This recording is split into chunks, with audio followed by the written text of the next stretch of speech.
If you successfully capture any surviving enemy pilots and ensure they are delivered alive and unharmed to local law enforcement agencies or the nearest military command, you will be eligible to receive a highly significant and valuable financial reward for your service.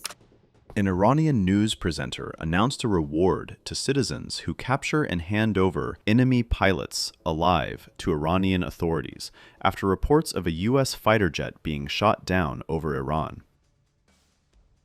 Iranian state-run media reported that officials are offering a reward of 10 billion toman, approximately $60,000 US, to any citizen who locates the downed American pilots.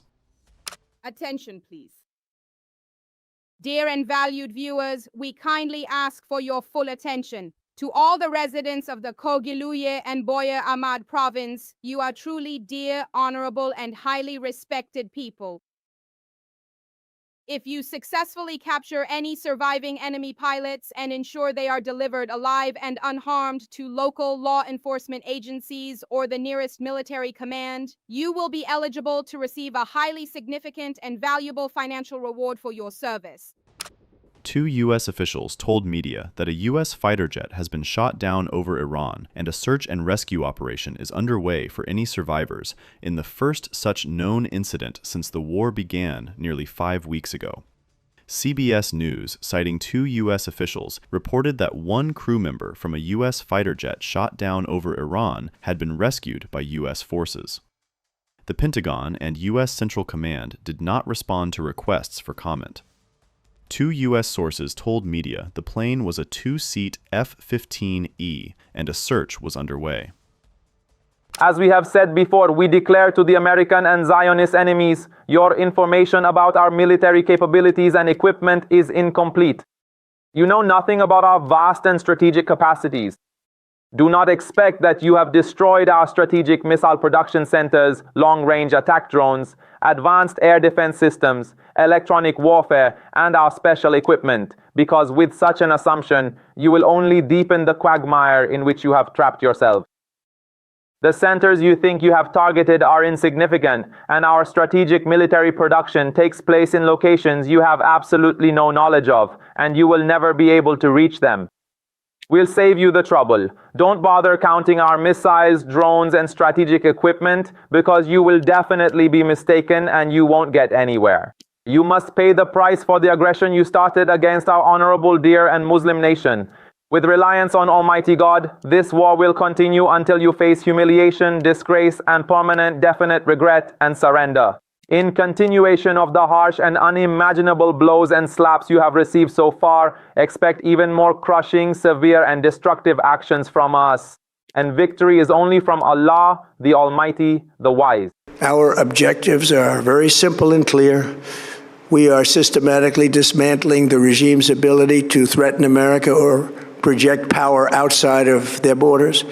That means eliminating Iran's Navy, which is now absolutely destroyed, hurting their Air Force and their missile program at levels never seen before, and annihilating their defense industrial base. We've done all of it. Their Navy is gone, their Air Force is gone, their missiles are just about used up or beaten.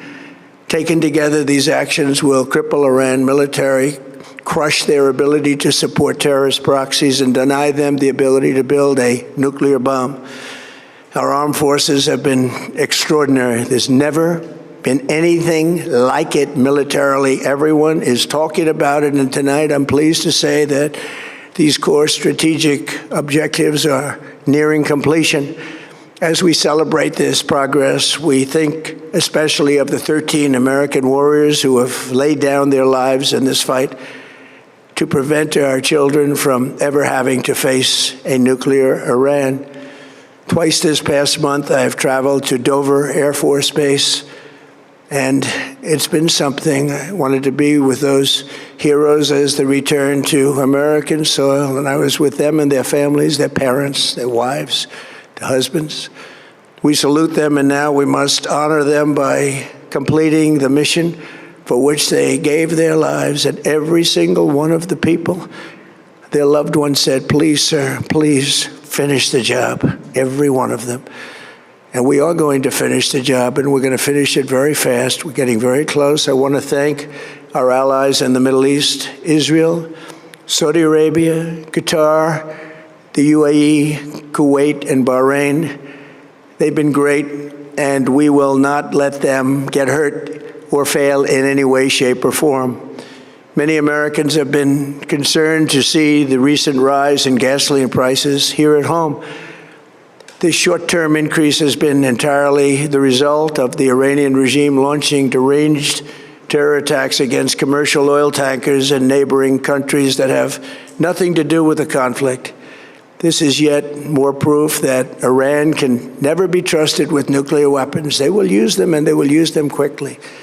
It would lead to decades of extortion, economic pain, and instability worse than we can ever imagine.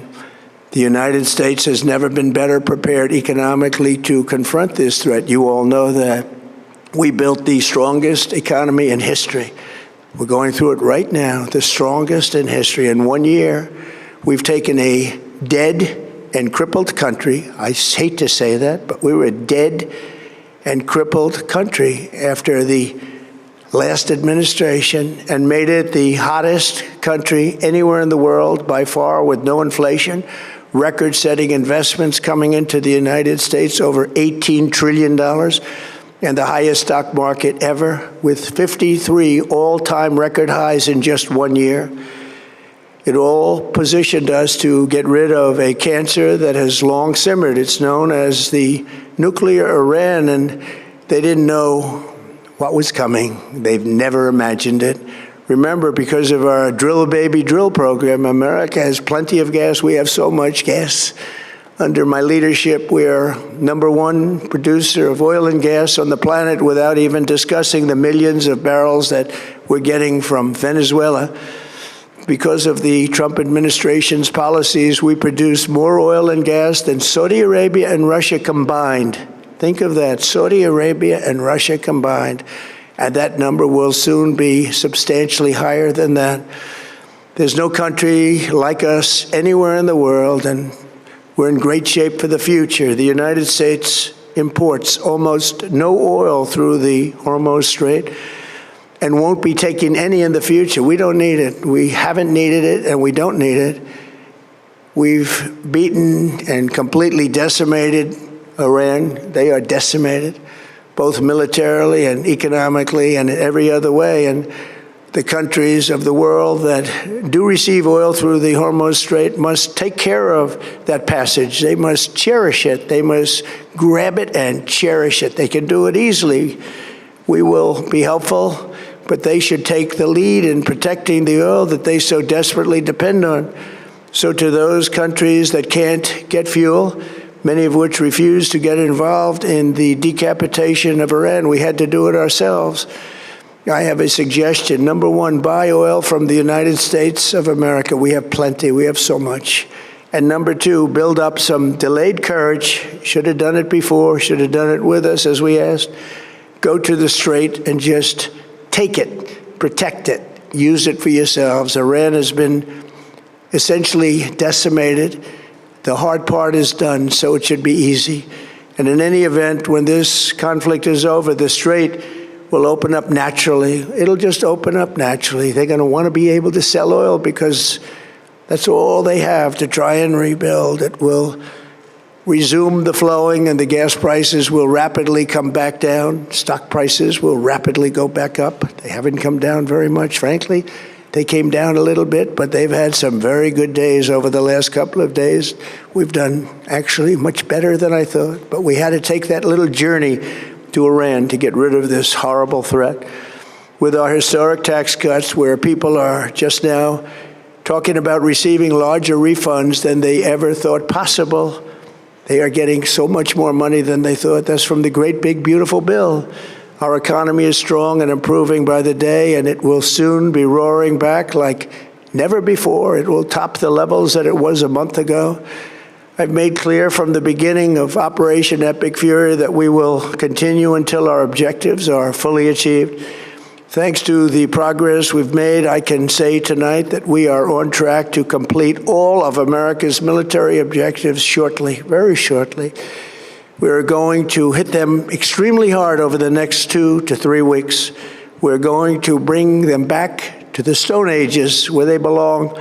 In the meantime, discussions are ongoing. Regime change was not our goal. We never said regime change, but regime change has occurred because of all of their original leaders' death. They're all dead. The new group is less radical and much more reasonable. Yet if during this period of time no deal is made, we have our eyes on key targets. If there is no deal, we are going to hit each and every one of their electric generating plants very hard and probably simultaneously.